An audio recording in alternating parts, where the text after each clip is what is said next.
Hello guys, ദോശയ്ക്കും ഇഡ്ഡലിക്കും ഒക്കെ ഒരുപോലെ കൂട്ടാൻ പറ്റിയ ഒരു തക്കാളി ചട്നിയുടെ റെസിപ്പി കണ്ടാലോ? അതിനായിട്ട് ഒരു പാത്രത്തിൽ എണ്ണ ഒഴിച്ച് കൊടുക്കുന്നുണ്ട്. എണ്ണ ഒന്ന് ചൂടായി വരുന്ന സമയത്ത് 4 വറ്റൽമുളക് ചേർത്ത് കൊടുക്കുന്നുണ്ട്. എരി കൂടുതലായിട്ട് വേണ്ടവർക്കാണെങ്കിൽ വറ്റൽമുളകിൻ്റെ എണ്ണം ഒന്ന് കൂട്ടിക്കൊടുക്കാം. ഈ വറ്റൽമുളക് ചൂടായതിന് ശേഷം അതൊന്ന് മാറ്റി കൊടുക്കാം. ആ എണ്ണയിൽ തന്നെ കുറച്ച് ഉഴുന്നിട്ട് കൊടുക്കുന്നുണ്ട്. ഉഴുന്നിൻ്റെ നിറം ഒന്ന് മാറി വരുന്ന സമയം കൊണ്ട് കുറച്ച് വെളുത്തുള്ളി ഇട്ട് കൊടുക്കുന്നുണ്ട്. അതിൻ്റെ കൂടെ ഒരു സവാള അരിഞ്ഞ് വെച്ചിരുന്നത് ഇട്ട് കൊടുക്കുന്നുണ്ട്. ചട്നിക്ക് ആവശ്യമായിട്ടുള്ള ഉപ്പ് ചേർത്ത് കൊടുത്ത് നല്ലതുപോലെ ഒന്ന് വഴറ്റിയെടുക്കുക. സവാളയുടെ പച്ചമണം ഒന്ന് മാറി കിട്ടുന്നവരെ നല്ലപോലെ വഴറ്റിയെടുത്തതിന് ശേഷം 2 കുഞ്ഞ് തക്കാളി അരിഞ്ഞു വെച്ചിരുന്നത് ഇതിനകത്തോട്ട് ഇട്ട് കൊടുക്കുന്നുണ്ട്. നല്ലതുപോലെ ഒന്ന് വഴറ്റിയെടുത്തതിന് ശേഷം ഇതിൻ്റെ പച്ചമണമൊക്കെ ഒന്ന് മാറി വെന്ത് കിട്ടാനായിട്ട് ഒരു 2 സെക്കൻഡ് മൂടി വെച്ച് നമുക്ക് വേവിച്ചെടുക്കാം.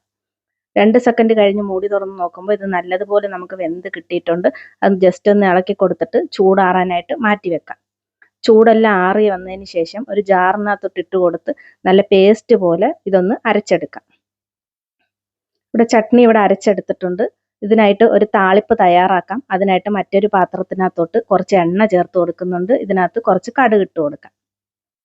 കടുക് ഒന്ന് പൊട്ടി വരുന്ന സമയം കൊണ്ട് അതിനകത്തോട്ട് 2 കുഞ്ഞ് കൊച്ചുള്ളി അരിഞ്ഞു വെച്ചിരുന്നത് ഇട്ട് കൊടുക്കുന്നുണ്ട്. അത് നല്ലതുപോലെ ഒന്ന് വഴറ്റിയെടുക്കാം. കൊച്ചുള്ളിയുടെ നിറമൊക്കെ ഒന്ന് മാറി വരുന്ന സമയം കൊണ്ട് കുറച്ച് കരിയാപ്പില ഇട്ട് കൊടുത്തിട്ടുണ്ട്. താളിപ്പ് മൂത്ത് വരുന്ന സമയത്ത് ചട്നിയിലോട്ട് ചേർത്ത് കൊടുക്കാം. നല്ല ടേസ്റ്റി ആയിട്ടുള്ള തക്കാളി ചട്നി ഇവിടെ റെഡി ആയിട്ടുണ്ട്. അപ്പോൾ അത്രയേ ഉള്ളൂ. ടാറ്റാ.